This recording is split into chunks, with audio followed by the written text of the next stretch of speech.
Broadcasts of HIKI NŌ are made possible by the support of viewers like you. Mahalo. And by Bank of Hawaii Foundation, investing in Hawaii's future by promoting collaboration, critical thinking, and other 21st century skills through HIKI NŌ.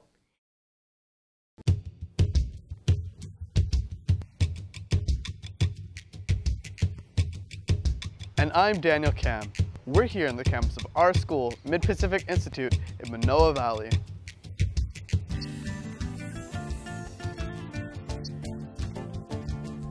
HIKI NŌ means can do, and you'll see just what students from our team of schools can do.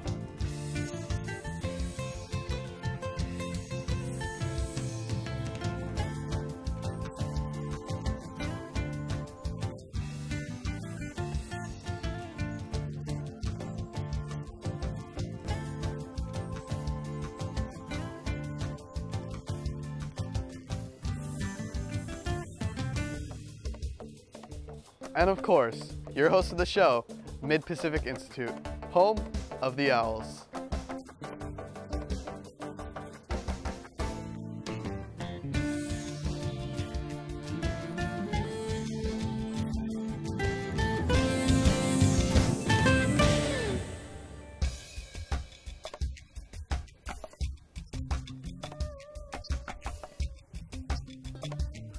They believed that Hawaii could create the nation's first statewide student news network.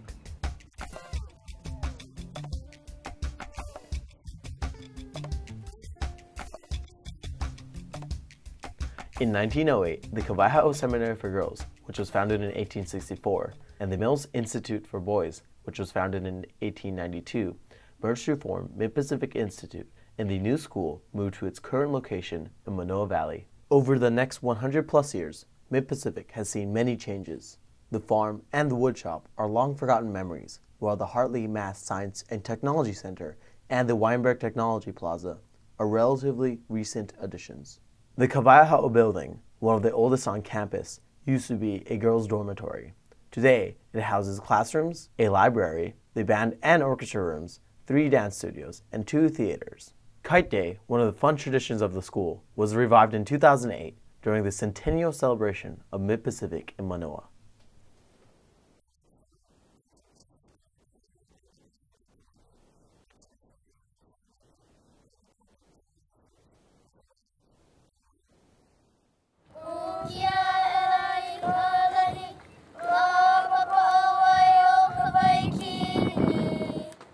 For many years now, in Hanapepe, 26 families on the island of Kauai have been making pa'akai, or better known as Hawaiian salt. How pa'akai is made is water travels underground into wells. The water is then taken from the well and moved into a holding bed. A holding bed heats the water before it's transferred into the actual bed. In the bed is where the salt crystallizes and forms different flakes. Making pa'akai takes a lot of time, so all the families need to work hard to get the job done. Traditionally, I find that we've been making the salt after King Kamehameha Day, just around that time, during the summer when the sun is hot. The traditions that are passed down start from an early age. The lessons that they learn stick with them throughout their whole life, and they pass it on to their own children. Well, my aunt and uncle were with the Order of Kamehameha, and when he died, Auntie Annie asked me to come and join them in making salt, so I said, well, sure. I wanted to learn to do that anyway. The age range of people that work in the salt patch go anywhere from 2 years old. The 2-year-olds, they kind of like make the mud balls and things like that, to old kapuna who sit there and teach us how it was done when they were younger. So why don't they just buy salt in the stores instead of going through the whole process?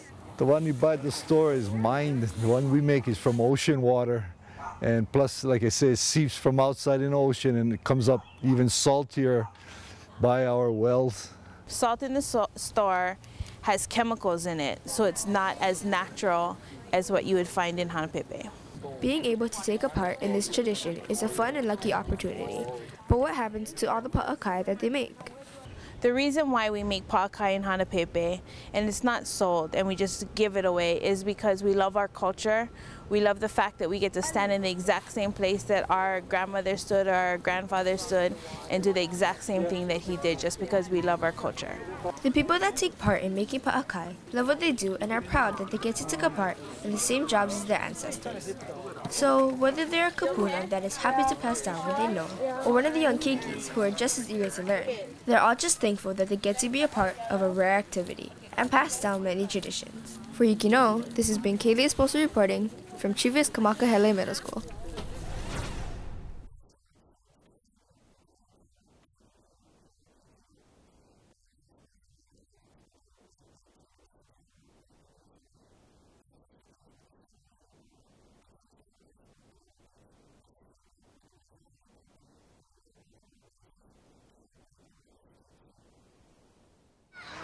With 300 days a year of amazing weather, Hawaii is perfect for legendary surfing, fun in the sun, or just taking a ride. And there are bicycles everywhere in Hawaii, sharing the road with cars, trucks, vans, and motorcycles. And because they stay near the right side of the road, these guys. At nearly 40 feet long, buses and motor coaches can be a force. And on a small island where everybody needs to get somewhere, there are bound to be encounters. One particular tragic encounter in 2010 got everyone's attention. And that's when Hawaii Bicycle League and Roberts Hawaii teamed up. We wrote Roberts a letter and spoke to some of the managers and safety people and asked them if we could collaborate with them. They had this idea of making a safety video for bicycle safety to help promote just the understanding between motor coach drivers and bicyclists. And who do they turn to for this important task? Us, the Saver Media Program at Campbell High School. At first I was a little surprised that they would ask a high school to do it because it's such a big project. But I had a really great group of students and I thought that if they were willing to step up, we could handle it. In the Saber Media class, we put together projects ranging from short films to news stories for a little PBS station we know. But one brave group accepted the challenge to show what they really can do. I wanted to do something great in this class. It is an outside project, so I went out for the fun of it. I kind of expected a lot of work and sort of real-time production experience. And I saw that it was a chance or an opportunity to get more experience. And there are plenty of new experiences for these students to have. We had a lot of meetings, a lot of pre-production and post-production meetings about everything, and it was sort of in those meetings that we broke down the teamwork and what we were going to do. So it's going to be kind of a long shot. Make it like at least 7 seconds. So we're going to register that the bus is on the right with the bicyclist next to him, and then we're going to have the door open. And after those production meetings came location scouting. Then a week-long shoot that took up their entire spring break. The main thing was to have coverage of every single one of our shots. And it took a lot of hard work into doing it, but it was all worth it in the end. After doing it, it was pretty fun. From the GoPro to the crane, these students got a real education on a real-world shoot. And the effects of their efforts to make Hawaii streets safer are going to be felt for a very long time. For HIKI NŌ, I'm Margarita Viena. Can do. How can one house their money while saving cash and the environment at the same time? Simple, a wallet made entirely of tape. Let's go over to Hilo High for this interesting lesson on wallet making. In these economic times, $10 could be put to better use than into a brand new wallet. Today we'll show you how to make your own. First you'll need a roll of tape and a pair of scissors. To start off, lay out one strip longer than that of a dollar bill and cut it. Now lay out a second strip and of equal size and overlay it 1/4 of an inch over the other. Make 2 more of these and overlay each other on the adhesive sides. You'll need to make 2 identical pieces of these for both walls of the wallet. To patch up the sides, you'll need to take 2 small pieces of tape to fit on either side of the wallet. It's okay to have a bit of excess because you can always snip those off, like this. Now to patch up the bottom, you'll need to take an elongated piece of tape and simply lay it over one side and the other. Now give it a fold right down the middle so you can have it collapsible. And now you are ready to use it. Here we are in front of the Kauai building, home of Mid-Pacific's School of the Arts. The MPSA program started in 1991 and offers specialized certificates in theater, dance, hula, visual arts, music, and digital media. MPSA students take intensive art classes in addition to their college prep work. The MPSA faculty is made up of master teachers who are also professional artists. MPSA graduates go on to top colleges, universities, and art schools, and some of them even go on to professional art careers. You might see their work in a gallery or concert, or you might see them in a movie or your favorite new TV show.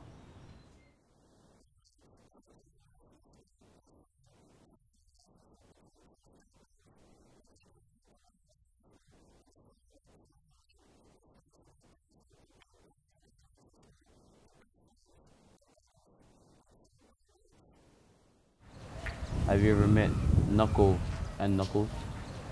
No, but she met Boom and Pow. Meet Boom and Pow, or Chris and Jaren. Friends since elementary, they are the definition of bros on the Westside Warriors Big Boys League football team. Chris is a linebacker and Jaren's a lineman, and they do everything together. I know they play football together, they eat together, and they sing. They are what many people call romantically involved. They always like to spend time with each other, and they always share food. And that's the key to friendship, sharing food. Key to a good, great friendship. Bro, got you. Close friendships between men have been a fact of life for centuries. But the term bromance appears to be especially common today. My brother and his best friend has a type of bromance. My brother John and his friend Morris got a bromance. Yeah, they're pretty close. Yeah, I have 2 friends that are really close. They're like almost like brothers, which I think portrays bromance. Men in a bromance have typically known each other for a very long time, and they share immense love, respect, and affection for each other. My brother and his best friend basically do everything together. They eat together, they go out together, they basically live together. They might as well be joined at the hip. Oh man, they're really close, you know, like whenever my brother goes to the store, Morris is always behind them, you know, like they always, you know, go parties together, sleepovers, you know. Keep Romancing has become so common that even MTV made a TV series about it. In my life, I need to joke around. I need to have like a laughing moment in my life instead of being all serious and all that. And he comes here to do that. Sometimes that's not even enough. My man crush is Taylor Lautner, and why he is my man crush is because of the movie Twilight. There's this one guy named Zayn Malik. Like, he has like really nice hair. Like, yeah, and he can sing really good. I idolize Taemin from a Korean boy group band. Whether it's romancing or man crushing, it's all about feeling a sense of brotherhood. For Boom and Pow, it's hard to measure how much their friendship means to each other. This much. Not even this much. You can't even hold on what you love. Yeah. You see all those people coming over there, they gotta come and help us out. It's not just about being best friends anymore. For Chris and Jaren, their bromance is something special. Something to hold on to, where or how far they go. True bros in a romance, they will always be. Desalyn Teal, Sea Rider News.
Olivia is a 6-year-old girl who was diagnosed with medulloblastoma, a form of brain cancer, in late February 2011.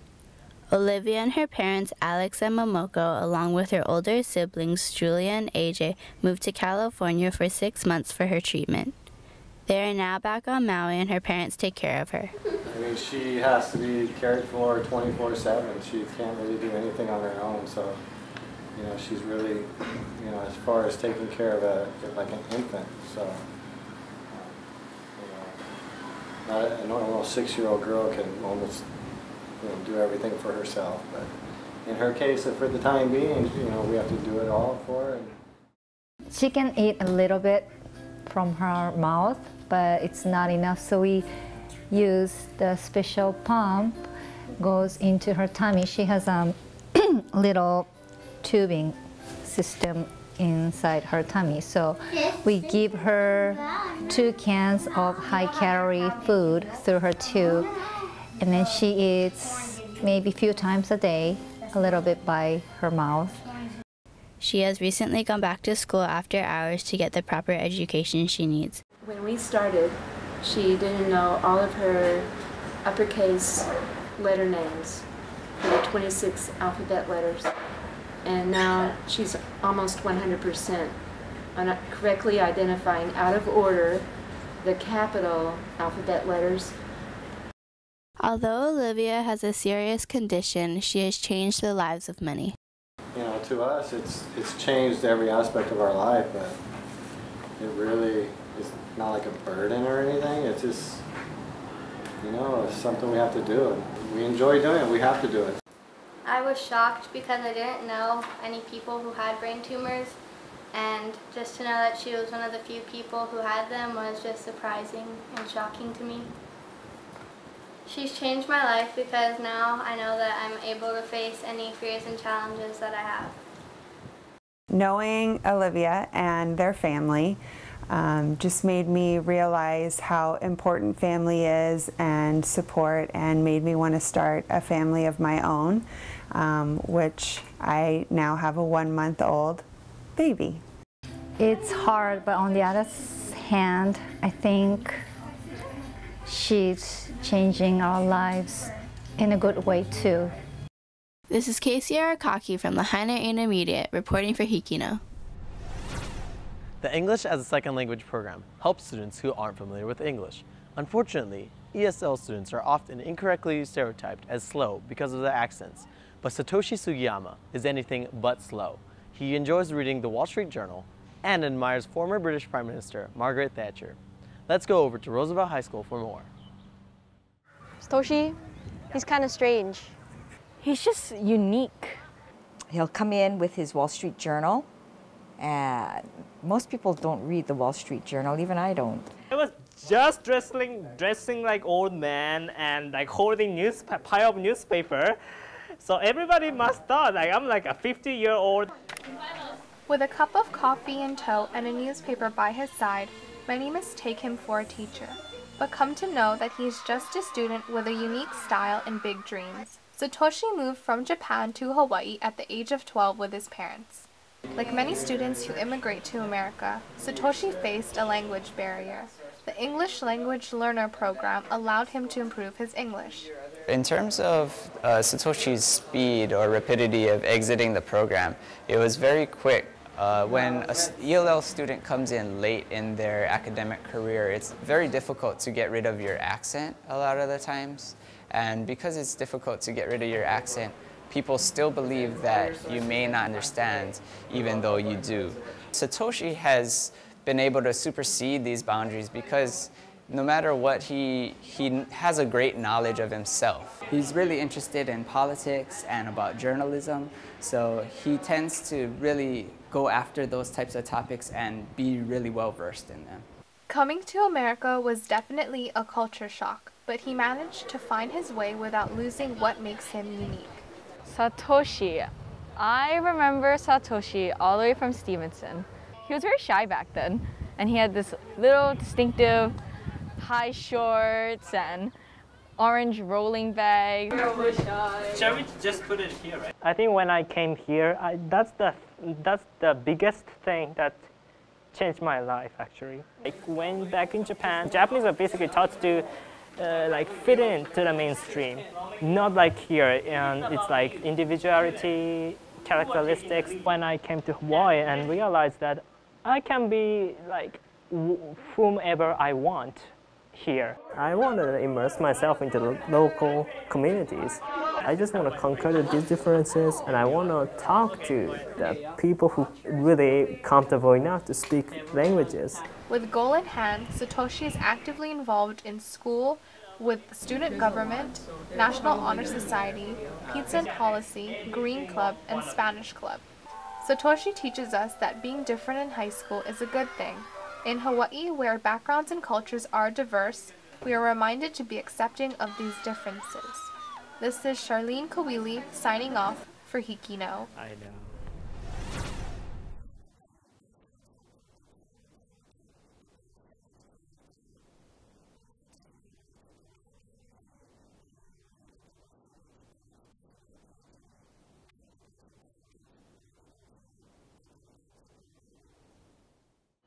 Here at Kamehameha School's Hawaii campus, we have a number of classes which give students the opportunity to become involved with their school and their community. At Kikuia Pu'iwa, students take film, web design, and 3D animation and modeling classes.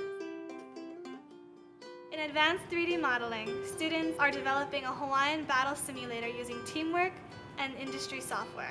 Yeah, it all started with me, Kaimana, and Nainoa in 3D1, where we decided to make a video game.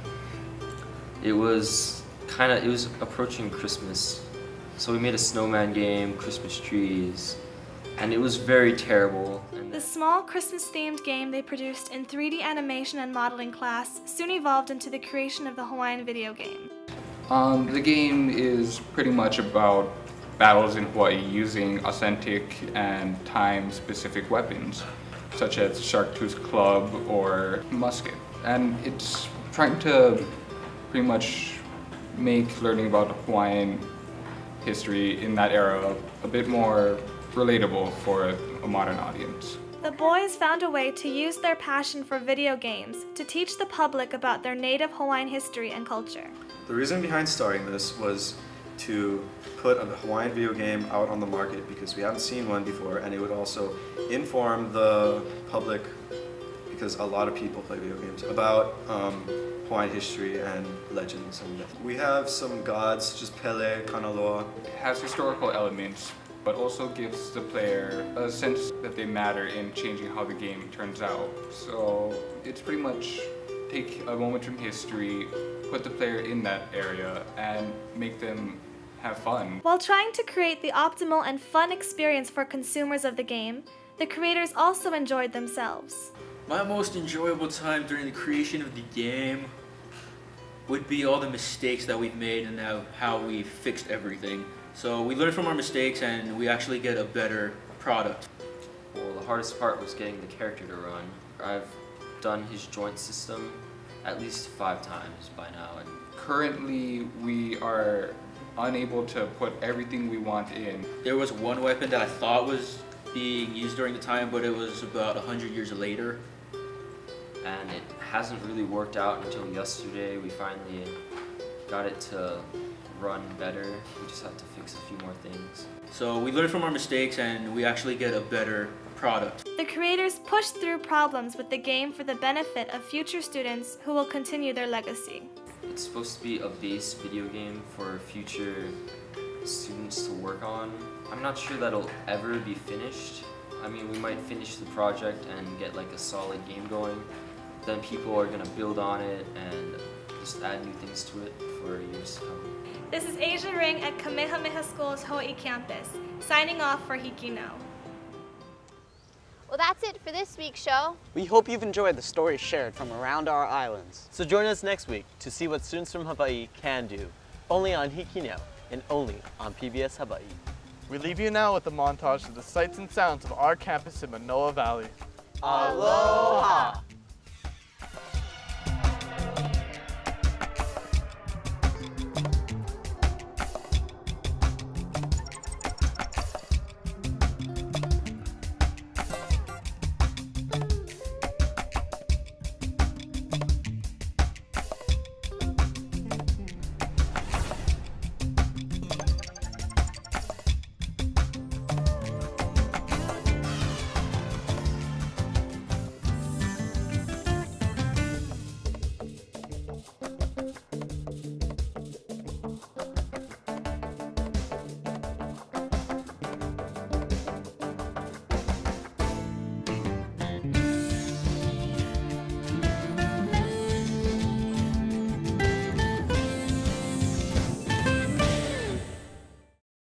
Broadcasts of HIKI NŌ are made possible by the support of viewers like you. Mahalo. And by Bank of Hawaii Foundation, investing in Hawaii's future by promoting collaboration, critical thinking, and other 21st century skills through HIKI NŌ.